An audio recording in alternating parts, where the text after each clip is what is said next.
বার্সেলোনার এবারের champions league যাত্রাটা চমৎকার যাচ্ছিল, কিন্তু পিএসজি এসে তাদের থামিয়ে দিল। এটা ছিল এই সিজনে তাদের প্রথম হার। বুধবারের ম্যাচটা ছিল টানটান উত্তেজনায় পূর্ণ, যেখানে পিএসজি 2-1 গোলে বার্সেলোনাকে হারায়।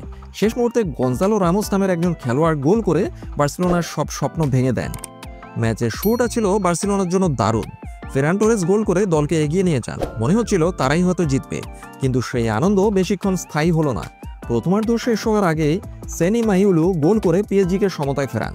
এখানেই যেন ম্যাচের মোড় ঘুরে যায়।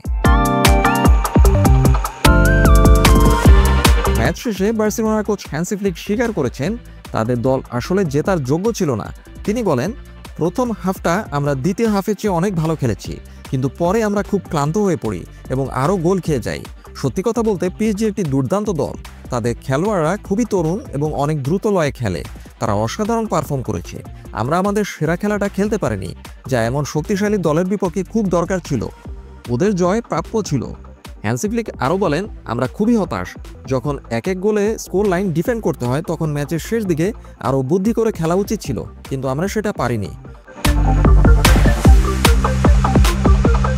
কাউন্টার অ্যাটাকে তারা আমাদের হারিয়ে দিয়েছে। আমাদের আরও গোছানো হতে হবে এবং সব ফাঁকা জায়গা পূরণ করতে হবে। 90 মিনিট ধরে একই রকম ভালো খেলতে হবে। পুরো দলকেই ডিফেন্ড করতে হবে, আক্রমণ করতে হবে, বল পায়ে ভালো খেলতে হবে, ফাঁকা জায়গার সদ্ব্যবহার করতে হবে। পিএসজির খেলায় দেখা গেছে ওদের সবাই জানে কিভাবে ফাঁকা জায়গা কাজে লাগাতে হয়। ওরা বল চায়, এগুলো আমাদের শিখতে হবে এবং আরও ভালো করতে হবে। হ্যান্সি ফ্লিক এটাও জানান যে পেড্রি এবং ফ্র্যাঙ্কি ডিয়ং এর মতো কিছু খেলোয়াড় খুবই ক্লান্ত ছিলেন। সাধারণত পেড্রিকে আরও দেরিতে মাঠ থেকে তোলা হয়, কিন্তু এই ম্যাচে তাকে তাড়াতাড়ি তুলে নিতে হয়। হ্যান্সি ফ্লিক বলেন, আমার মনে হয় দ্বিতীয়ার্ধে দেখা গেছে যে পেড্রি এবং ফ্র্যাঙ্কি ডিয়ং সহ কিছু খেলোয়াড় খুবই ক্লান্ত ছিল, কিন্তু তারা সবাই মাঠে নিজেদের সেরাটাই দিয়েছে। পেড্রি এবং ফ্র্যাঙ্কি অনেকক্ষণ খেলেছে, তাদের ফ্রেশ থাকাটা দরকার। তবে সবচেয়ে গুরুত্বপূর্ণ হলো দল হিসেবে খেলা।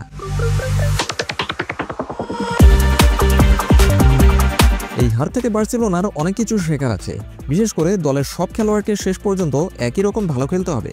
পিএসজি তরুণ এবং দ্রুতগতির খেলোয়াড়দের কাছে বার্সেলোনার ক্লান্তি আর ভুলগুলো স্পষ্টভাবে ধরা পড়েছে।